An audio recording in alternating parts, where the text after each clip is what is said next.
Warhammer's getting pretty old.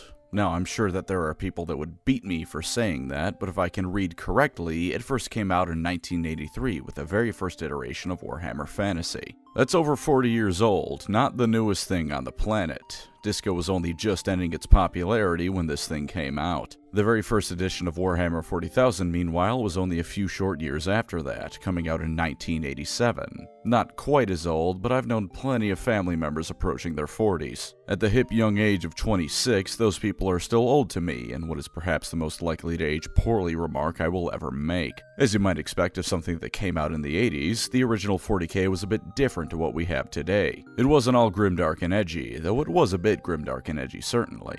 It wasn't all Imperium of Man and Space Marines, although those fellas certainly do feature in the game. It was instead a magical place where Leman Russ, by Space Marine standards, was just a guy, the Eldar would frequently be seen walking around the Imperium and no one would complain, and Space Marines were entire armies of buddy cops beating up cyberpunk street thugs in hell. Today, let's go on a journey back to this time of wonders, where if you look hard enough, you can start counting the lawsuits of intellectual property infringement.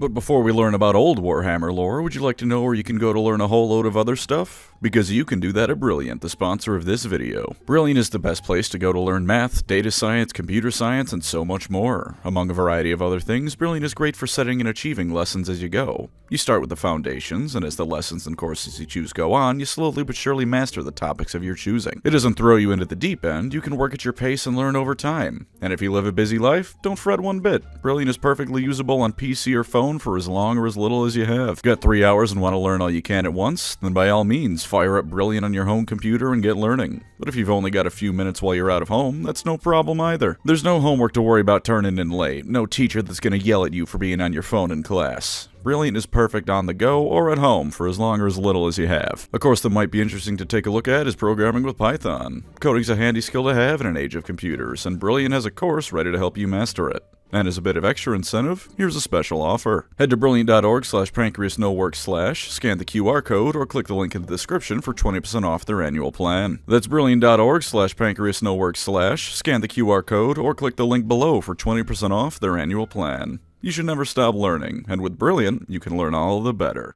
Now then, time to kick it old school. Warhammer 40,000 Rogue Trader was released in September of 1987. But while we are going back quite far in time and with a vastly different attitude towards the setting that 40k would become, we can still find ourselves in familiar territory almost immediately. You barely open the book and right away you're hit with the 40k version of Star Wars opening crawl, telling us how the Emperor of Mankind rules a million worlds with his inexhaustible armies and that you should forget the promise of science and technology. You specifically are worth nothing, you're going to die unmourned, and everything everywhere sucks. The more things change, the more they stay the same, I guess. We'll get right into things from here, but if you would like to read Rogue Trader yourself, and it's a free PDF online, so you might as well skim it, be aware that the rules are constantly spaced out with the lore. If you just want the lore from back then, you'll probably find it annoying, but I find it charming, honestly. Yeah, it's a bit of a pain in the ass for reading things nice and concisely, but it's charming. It's from an age where things weren't optimized to hell and back to flood your brain with dopamine, and all the more special for it. Let's start off with the stars of the show, though in Rogue Trader they do have to share the spotlight.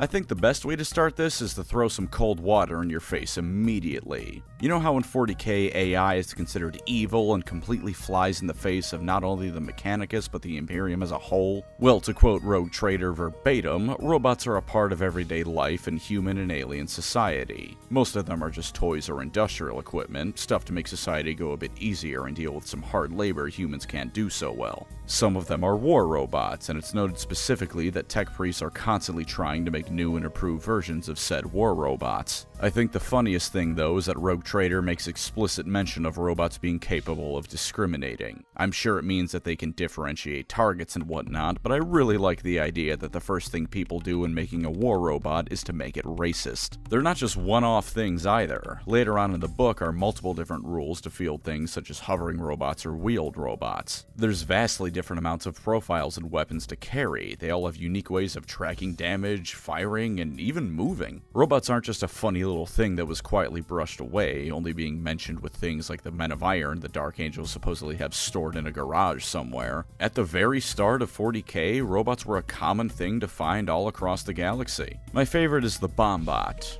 You ever see that joke about someone attaching a claymore to a Roomba? It's that. It's just that. The poor things even look like R2-D2 a little bit. With that shock out of the way, let's talk some things about mutants to steady ourselves a little bit. Mutants in Rogue Trader in many ways have a similar situation to how they're treated in 40k, just a little bit less so. In the Age of Strife, emergent psychers on less tolerant worlds, for example, were purged entirely, and this is how mutants are treated in Rogue Trader. On feral and feudal worlds, they're killed at birth, with few exceptions to this rule. On more advanced planets, their treatment does range widely, but overall they can safely be assumed to be a second-class citizens group, even more so than Imperial citizens are already given a shit hand in life. Sometimes they can be treated well, but most often they don't get access to a large amount of society. Mutant groups will frequently revolt, and many of these revolts are successful in the short term, occasionally even getting entire systems under their control, but sooner or later the Imperium puts them down once again. Mention is made that sometimes a mutation isn't obvious, however, and when this happens, a mutant can rise to high prominence. If it's found out, people tend to ignore the open secret if the person is powerful enough. It's still rather horrific in their treatment of mutants, but goes along with the theme of comparing Rogue Trader to nowadays, and that the Imperium tends to be a little bit more tolerant. Also, mutants and abhumans in Rogue Trader are even more biologically nonsensical. 2 humans having a kid has about a 5% chance of resulting in a mutant. 2 mutants having a kid has a 10% chance of making a completely baseline human being. Indeed, yes, this is how biology works. For another fun fact, mutants in this era are mutants in the same way the X-Men are mutants. There's a list of mutations that you can roll for a character having, and amongst the standard 3 eyes and tentacles affair, there's a mutation that lets you jump across time. You know, simple mutant stuff like that you discuss before going to fight Magneto. Another turns a mutant into a walking head.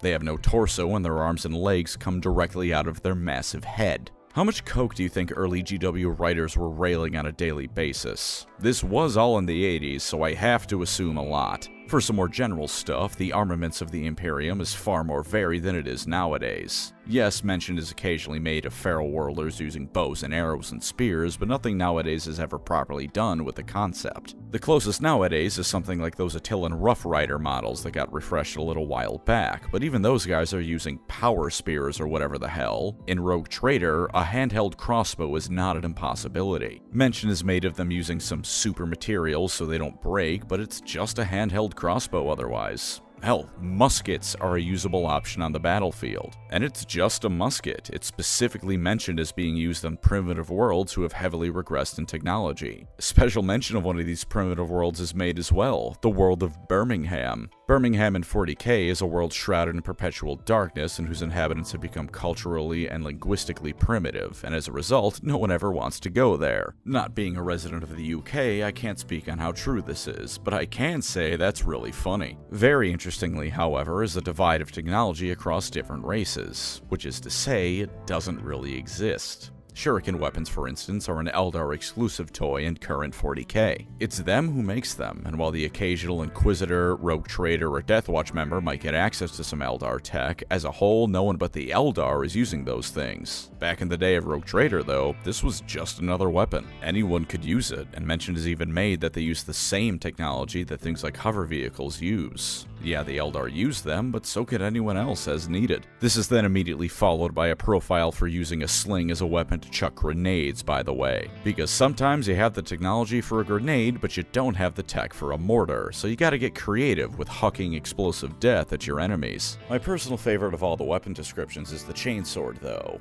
Maybe I'm just insane, but the chainsword in modern 40k seems to be an almost sacred thing. It's not given as much prominence as the bolter, or more literally sacred weapons like the Emperor's sword, but using one means you're in a position of power most people can't hope to achieve. Space Marines, of course, are the most common users, but commissars are other frequent wielders of these things, such as Caiaphas Cain himself. Sometimes total nobodies use them, like your Darktide character, but by and large, when I think of a chainsword, I think of someone powerful and up there in the ranks. In Rogue Trader, chainswords are the favorite weapons of pirates. Not the Imperium's finest in one way or another, pirates. Scurvy-ridden people with about 3 biological legs between 5 of them are where you're most likely to find a chainsword wielder at this point in 40k's history.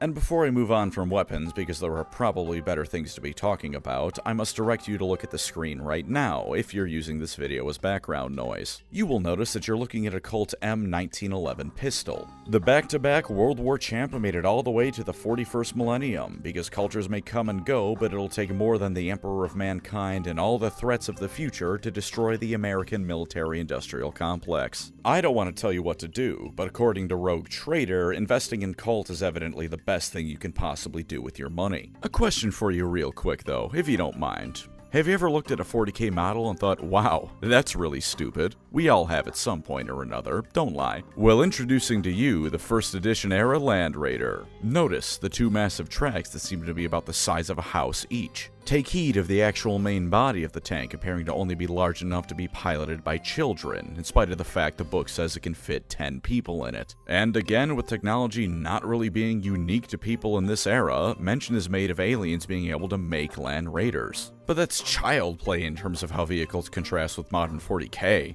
Dreadnoughts. Those cool walking coffins armed to the teeth that Space Marines entomb their honored dead in. Those battle brothers too far gone for normal service but still capable of piloting something as a living corpse. They're one of the coolest things in 40k lore, bringing to light the Space Marine monastic culture and how brutal the setting can be. In Rogue Trader, nah, that's just something any old guy can pop in and out of. Yeah, they're still covered in a special amniotic jelly, and yeah, when they get out of the thing, they suffer permanent damage because of how connected they are with the Dreadnought, but there's nothing physically stopping them from getting out beyond that. Dreadnought pilots aren't what's essentially the remains of someone just barely clinging to life, it's just a guy in there. You know Wraith Lords? Well, in Rogue Trader, here's what they are. You can see the words clear as day, Eldar Dreadnought. The big bulbous section in the middle isn't some psychic mumbo-jumbo that stores the Soul Stone or helps them see the world better. It's a cockpit. You can just pop in and out as needed. That also means that, yes, Dreadnoughts were not exclusive to Space Marines. They were a type of battle armor available to anyone. Formidable and standing apart, yes, but not some sacred machine to store the honored not quite dead in. That said, they were still powerful, respected pieces of hardware even back then.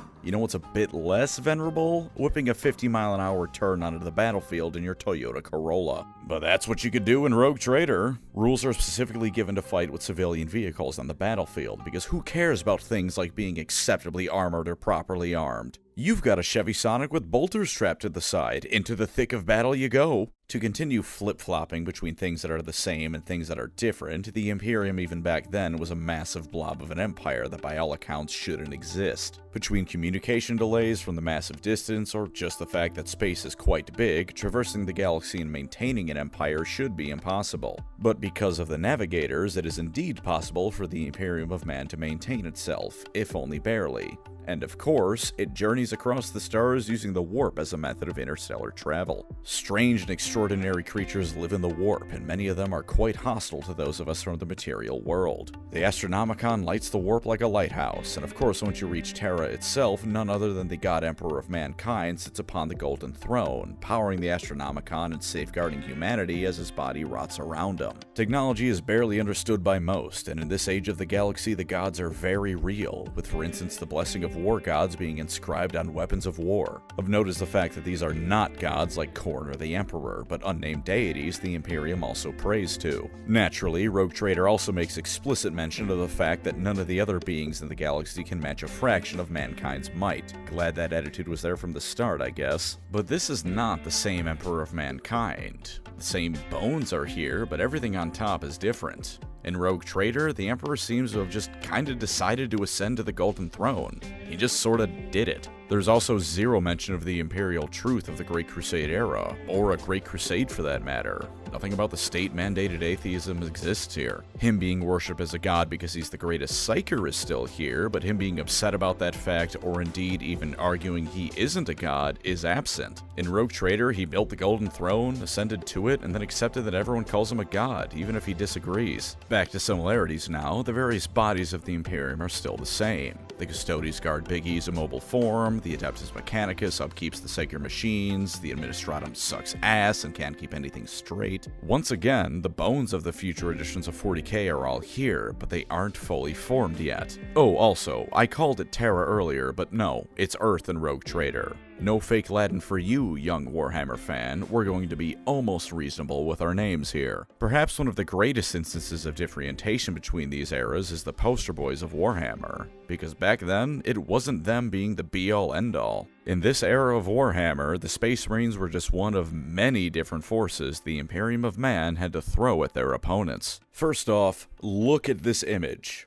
Right now, I want you to look at it, especially if you haven't been watching this video. Really drink it in. Do you know who that is without reading the name at the bottom of the image? Why, that's none other than Leman Russ, one of the premier commanders of the Space Wolves. You heard that right, commanders. Not Primarch, just the Marine who was instrumental in founding the Space Wolves as a chapter. This is how different a time it was, folks. All your silly family drama can get bent. We only have Leman Russ, the chapter master, to look to. Similarities still exist, of course. Marines as they are nowadays weren't magically invented in 4th edition or something like that. Their introductory page, for example, ends with massive text that says, "And they shall know no fear," at the bottom of it. While all of them are savage killers, some of them have different attitudes towards others. Some chapters keep their monasteries so hidden that even the Inquisition doesn't know where they're located. Others are basically open to tourists whenever they feel like showing up. They're still the Imperium's rapid strike force, responding quickly to threats as they approach before the Imperial army can be mobilized as the anvil to the Marines' hammer. They've got 1,000 chapters of 1,000 Marines each. New recruits are drawn from savage planets for the most part, such as Feral Worlds or Underhives. Their organizations is still entirely separate from the rest of the Imperiums. The boys we know and love nowadays are still very much present this far back. But do you know what they are on a day-to-day basis? Space cops.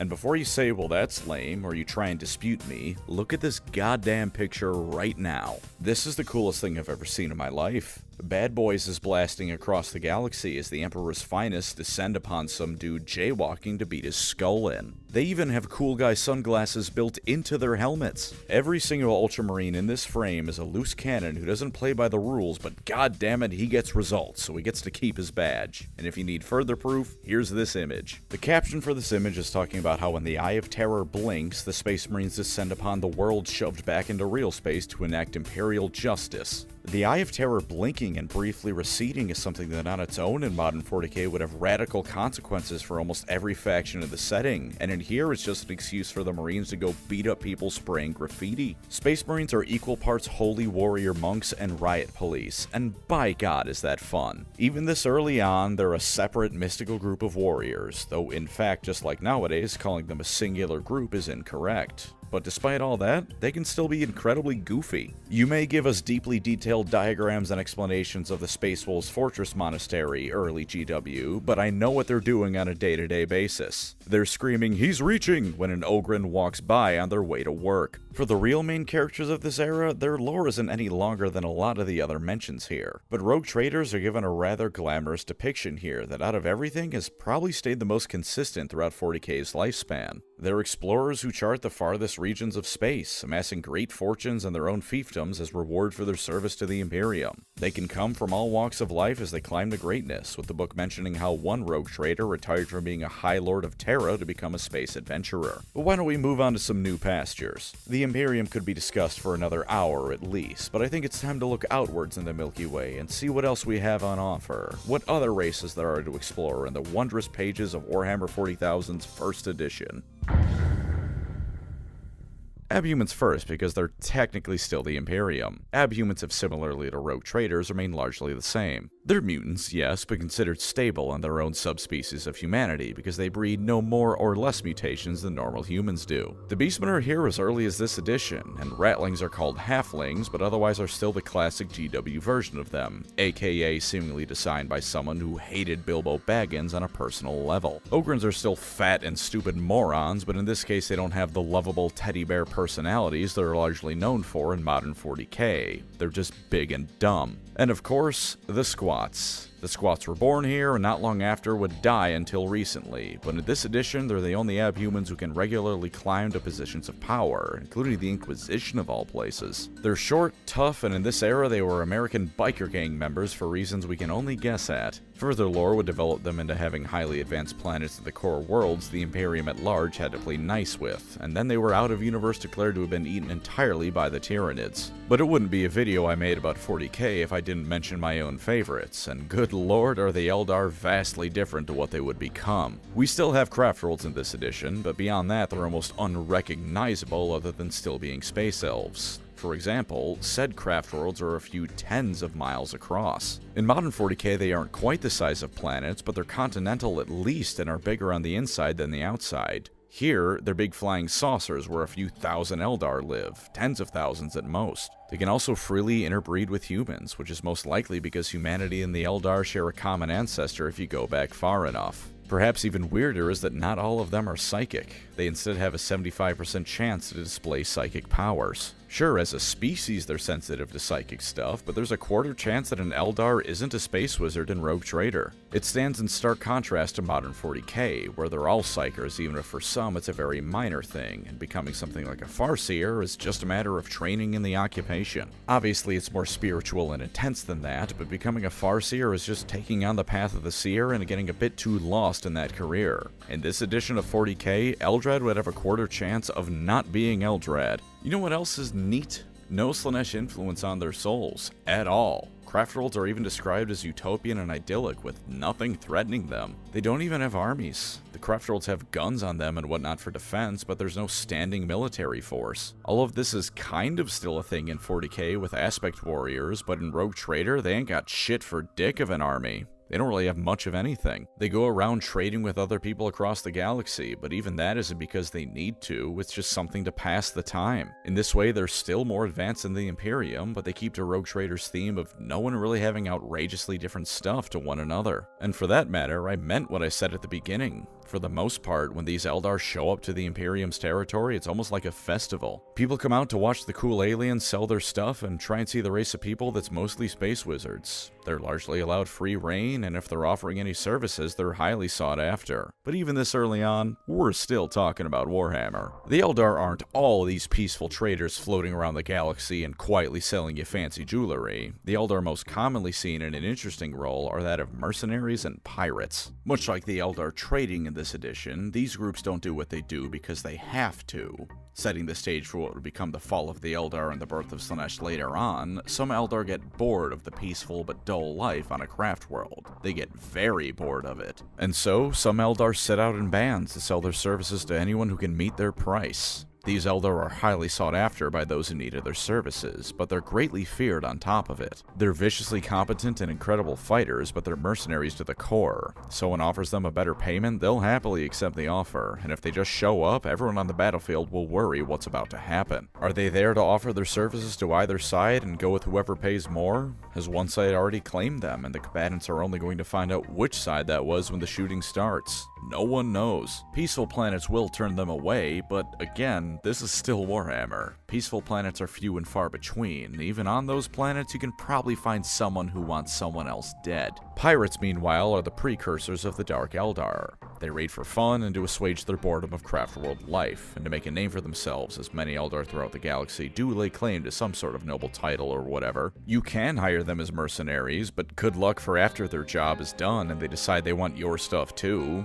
or they decide to take the payment and then shoot you immediately anyways, because who gives a shit? There's no real reason to it, nothing beyond some fun at your expense. They're outcast by their craft world brethren, so you can't hunt them down based on where they live. You can only defend yourself and pray they leave you alone. There are a few more similarities, though. They use warp gates as their primary method of transportation across the galaxy, as their ships and craft worlds don't have FTL travel. This is still using the warp, which in modern 40k is a huge no-no for the Eldar, but it's also clearly a precursor to the webway. They're also an insular and mystic society in the Rogue Trader, very secretive to outsiders. Most Eldar just enjoy craft world life, and the pirates and whatnot are still fairly tight-lipped about what they're doing or where they make their homes. As an aside, the odds of an Eldar carrying a shuriken weapon aren't all that high. Higher than other races, sure, but it's only about a 60% chance as opposed to modern Eldar, which sees entire units only armed with shuriken catapults. They're weird, they're the ancestors of the modern Eldar, and while I do have to admit I prefer modern Eldar over Rogue Trader era Eldar, it would still be cool to see a subsect of them continuing on Rogue Trader traditions. This would ideally be done with Corsairs, but that would mean more Eldar lore, and that isn't happening. Although on that very topic, Uriel's Eldritch Raiders are mentioned here, so once again, the slightest bit of narrative connecting tissue remains. Let's get away from the pointy-eared pansies though, because the boys are here as well. A long time ago, though no one quite knows when, mankind and orc-kind met each other. They took one look at the other and decided they weren't fans of what they saw, so they started beating the snot out of each other. This has continued on ever since, with no signs of stopping. The basic appearance of the orcs as the hunchbacked, tusked, Cro-Magnon skulled fellows was still around even this early on. Them constantly beating each other up for no other reason than to fight was also here, as this orc space not really being one empire, but rather 1,000 different warlords all vying for dominance. They do appear to be rather crueler here, I will say, and much less attention is given to making them appear like silly Cockney football hooligans. It's still kind of there. Rogue Trader does make specific mention of the greenskins often ignoring a commander's orders to wear a proper uniform in favor of the traditional red garb, but at least in the earliest version of 40k, the orcs might be the only things less goofy than their modern counterparts. And one highly intriguing, shall we say, point of contention comes from the Gretchen. Gretchen and Rogue Trader are still the expendable meat shields and laborers of the orcs. That's still here, but there is at least mention of the fact that there are the occasional Gretchen worlds and the even rarer Gretchen Empire. And even more interestingly, mention is made of how due to sharing a common ancestor, similarly to humans and the Eldar, Gretchen and orcs can interbreed. Which combined with the fact that I didn't see any mention of mushroom people means that we're so far back in Warhammer's history that orcs still have lady orcs. And even that isn't the most drastic things with lore changes, because the Slann are around in this edition and still relevant. They're a degenerated remnant of what they once were rather than being the servants of the old ones, and while they are still frog people, you can see that they aren't the fat toads they are nowadays. Also, them being degenerated remnants is a bit of an up-in-the-air sort of thing. They're a cross between the modern-day Slann and the modern-day Old Ones, if anything. They used to go around tampering with genetic engineering of countless races across the galaxy, and while it's not explicitly stated, the Jokera's existence could indicate they created the common ancestor of human and Eldar. They're unmatched psychically by even the Eldar, as the Old Ones were and the Slann are compared to their contemporaries. But them degenerating is explicitly stated as not being some sort of fall from grace or result of massive war or anything like that. In fact, even saying they degenerated from what they once were isn't quite right. Rogue Trader mentions how they seem to have just had a shift in priorities and stopped worrying about being the peerless creators of life and the holders of a matchless empire. Now, they instead seem to watch and listen. Similar to the Eldar of this era, they trade not out of necessity, though in the Slann's case it seems to be because they're watching any buyers for some unknown purpose. Their warriors, called Braves, fight with purpose and seem to accept and even enjoy the idea of dying in battle, but the reasons for that vary from a mystic goal that no one can understand to they just felt like dying in battle today. They're very weird, as is much in this book. Also, since I mentioned them, the Jokero are here. I don't think they've changed at all since 1st edition Warhammer. They were funny monkeys then, they're funny monkeys now. Sometimes you don't need to update a concept, because how can you improve upon perfection? And the last big name faction you'd recognize as still being around is none other than the Tyranids. Much like the Slann and everything else, they have some things that are recognizable and have largely stayed the same, and other things that are completely off the rails compared to nowadays. They roam space in vast hive fleets that devour entire worlds whole, leaving it as nothing but a barren rock when they leave. All their tech is biological in nature, with specialized beings for different purposes. And they're led by creatures that are always psychic in nature and direct the hive through these powers. But beyond that, they start varying wildly. There's no indication, for instance, that the Tyranids come from outside the galaxy. No one knows how many they are as they travel across the galaxy, but there's no real signs they come from outside the Milky Way. Their biological tech is in part made by forcing other species into becoming said tech, rather than something that just evolved to make. Hive Tyrants still exist, but rather than being leaders on the ground of the Tyranids, they're hermaphroditic beings that give birth to all the Tyranids in a hive fleet and can't move, relaying commands to underling hive lords instead. They're said to potentially have millions of craft in each hive fleet, which holy shit, no wonder Rogue Trader calls them the most dangerous enemy in the galaxy. To paraphrase the book, a war with the Tyranids is a war only the Tyranids can win. And yeah, I think I can see why the Tyranids are coming out on top of that one. They've also got bioengineered slave races that are distinct from the actual Tyranids, such as the Zotes. They're not part of the hive, but they're kept in line with the secretion that dulls their sense of independence. Sometimes the Zotes form their own empires, and they can become any culture and identity you can think of as they develop. And even more rarely, sometimes individual Tyranids will break away from the hive and revolt. The Tyranids in this era are still ravenous, still hungry for all life, still a massive threat, but the specifics are so off that they end up looking vastly different. It's like a remake of a movie where basically the only thing that stays the same is the character names. Pop quiz for those of you who are paying attention. What crucial thing in Warhammer as you think of it was missing from Rogue Trader, Warhammer 40k's very beginning? I'll give you a hint, it's the reason for all problems in Warhammer ever, because GW doesn't know how to make interesting origins anymore. That's right, chaos. Chaos is not mentioned a single time in all of Rogue Trader. To be sure, the warp has some dangerous stuff in it. Enslavers debuted here alongside plenty of others, and there's mention made of the echoing laughter of thirsting gods and demons. But the Chaos Gods and chaos in general? Nah mate, that comes from the book Realm of Chaos, Slaves to Darkness. It was published during Rogue Trader's time as the edition of 40k everyone played, but it wasn't there from the beginning. Those thirsting gods weren't chaotic, and in fact with how Rogue Trader has the original 40k title crawl, it's not at all incorrect to assume that at least some of them are prayed to by mankind in addition to Big E. He is, according to the literal first piece of 40k lore ever written, the master of mankind by the will of the gods, and none of them are named Khorne, Nurgle, Tzeentch, or Slaanesh. And on a very related note, there's no Horus Heresy either. Sure, it was briefly mentioned when Adeptus Titanicus was first released, and Slaves to Darkness did flesh it out a bit more with details that have stuck around to this day, such as the Dropside Massacre. But purely looking at the original book, it isn't here. There are no Primarchs, there was no massive conflict that amounted to siblings having a pissing match. There was just Leman Russ and his silly Wat Tambor face mask thing. We didn't even have the Necrons either, not a mention, and this was during a time when robots were everywhere. The closest thing to that was the Chaos Androids, which while they did come out during Rogue Trader's lifespan, they still weren't a part of the original book. And while they're almost certainly the precursors of the Necrons, just look at what a Chaos Android looks like for proof. Chaos Android is about as far from what the Necrons are while still being robotic as you can possibly get. No Tau, no Dark Eldar, no Chaos Space Marines, all of these things and more that would be considered essential to Warhammer's identity just aren't here. And there's endless more strangeness to be found if you look for it. The Imperium in some ways, for example, is more brutal than it is nowadays. Invading a planet held by the Eye of Terror is the kind of thing no one would support, even if it did temporarily recede. Off the top of my head, the only things I can think of that are still canon like that are the Abyssal Crusade and Lukt Huron wanting to invade the Maelstrom.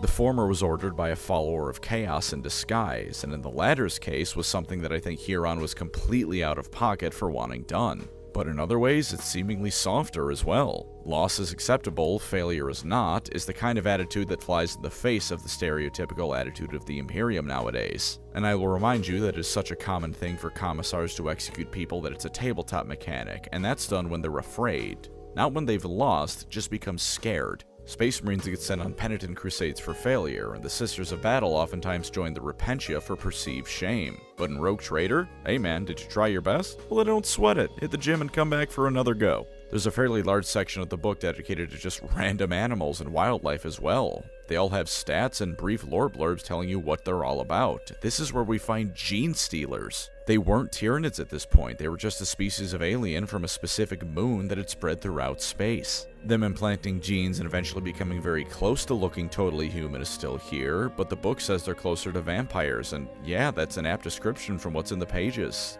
Everything is like this. The Dark Age of technology is still here, and in fact it's almost completely unchanged. Even in Rogue Trader, they call it in reality a golden age of technology, only viewed as dark in hindsight by people who treat technology with fear and religious reverence. The rules could be talked about for hours on their own, to hell with the actual lore. Here's a Chaos Lord stat line from current Warhammer. It's got 6 base stats, and the stats for using weapons below. Here is a stat line from Rogue Trader. Look at that absolute brick of a unit datasheet. Now in fairness, this hasn't been trimmed down as much as you might think. While I've heard arguments about strength being weapon specific nowadays, ruining some complexity of the game, it is still around. The same for things like ballistic and weapon skill. An initiative does still show up every now and again, even if not in normal 40k. For example, it's still a stat in the Horus Heresy in the Old World games. But Int, WP, and CL, those stand for intelligence, willpower, and coolness. How cool of a dude you were was a stat in Rogue Trader, everyone. Although in actuality, it's just a model's ability to stay cool under pressure, as it were. Those 3 stats were removed for simplification and rolled into leadership, but in this case I think that's entirely warranted. As you can see in the image, all 4 of those mental stats are the exact same, and for almost every single unit, this was the case. Moving robots, meanwhile, was a special kind of hell, because why would you make using robots in your science fiction game a fun thing to do? To move them, you had to write down how they were going to move on the next turn in advance. And this scaled inversely with intelligence. The dumber the robot, the more turns you had to write down in advance, with the dumbest robots requiring you to write down how you wanted to move them 3 entire turns in advance. You had to take into account rotating them with this as well, like going turn to 3 o'clock relative to the way they're currently facing. You couldn't just move them as you wrote them down and then turn them around however you wanted.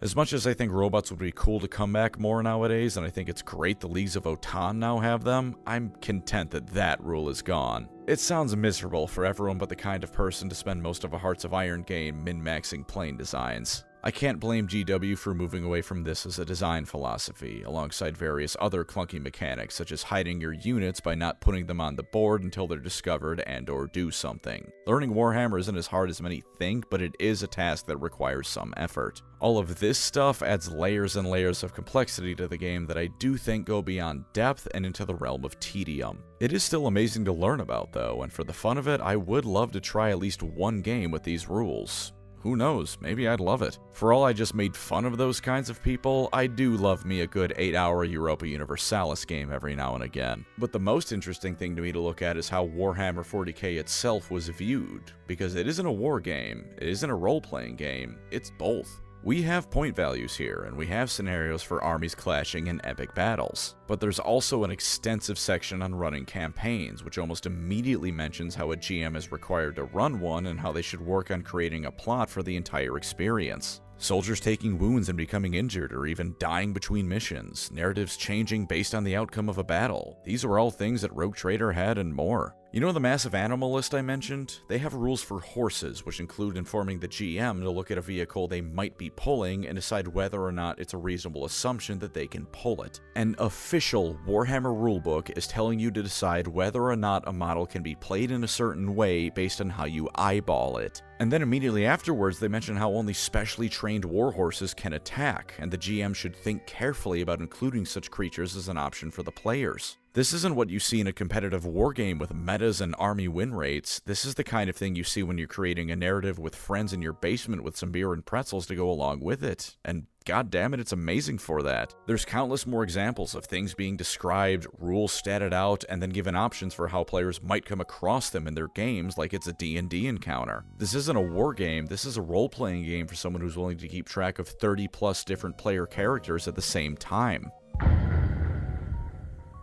So, if you'll forgive me a bit of slightly pretentious rambling, what value does Rogue Trader have nowadays? Well, for one, it's simply fascinating as a historical piece. Looking at Rogue Trader and looking at modern 40k is like looking at movies from the 1910s and movies nowadays. Yeah, you're watching a film, but they're so much different that it's practically a different medium. It's also an endless source of homebrew lore for your armies as well. Sure, the attitudes of factions nowadays are completely different, but the 41st millennium is a big place. There's room for weirdness to be had. If you want your homebrew Space Marine chapter to be warrior monks who beat the snot out of heretical curfew breakers that walk side by side with men of iron, go for it. It may be the oldest possible lore you can find, but there is official Warhammer 40,000 lore that supports that. Beyond that though, it's incredible to see what Warhammer can be. To be clear, the following isn't me saying GW can feel free to break canon however they like because consistency is for nerds. The Dawn of War novels declaring the Eldar prefer to hijack human tanks because they're tougher is something that makes me retch when I think about it. That said, everything in here is Warhammer 40k. Arguably, it's the truest form of Warhammer 40k you can find. This was what 40k was when they made Rogue Trader. This was the product, a janky game in a lot of ways based on the not much more developed at the time Warhammer fantasy battles if it was set in space. So much isn't here, and so much was removed later on. The Emperor himself quietly accepts his divinity, and the Mina Storm accepts that it's other gods who wish for this to be. For that matter, no one even knows how the Emperor came about ascending to the Golden Throne except for maybe him. There's no records or memories beyond the fact that it involved a lot of war and ushered in the new age of the Imperium, where technology is scary, people that are different are usually scary but sometimes not, and you might encounter a dinosaur in the middle of a battle because the GM thought it would be funny. But this is still Warhammer 40k, just as much as all the editions following it are. If you ever find yourself wanting to see what the setting was early on, give this book a read. You can find it as a PDF online. All it'll take is time to see what this hobby we enjoy once was. From robots to crotalids to rules for determining how much health a door has, this is where the grim darkness of the 41st millennium began. And despite how much has changed, how unrecognizable it is compared to 10th edition 40 years later, Rogue Trader is, in my humble opinion, still one of the greatest pieces of 40k media ever written. Thank you as always to my wonderful channel members. You are the Warhammer 40,000 Rogue Trader to my Warhammer 40,000, a key part of this channel's blood as it continues on into self-destruction. If you'd like to support the channel, feel free to subscribe or become a member. Either way, thank you for watching and take care out there.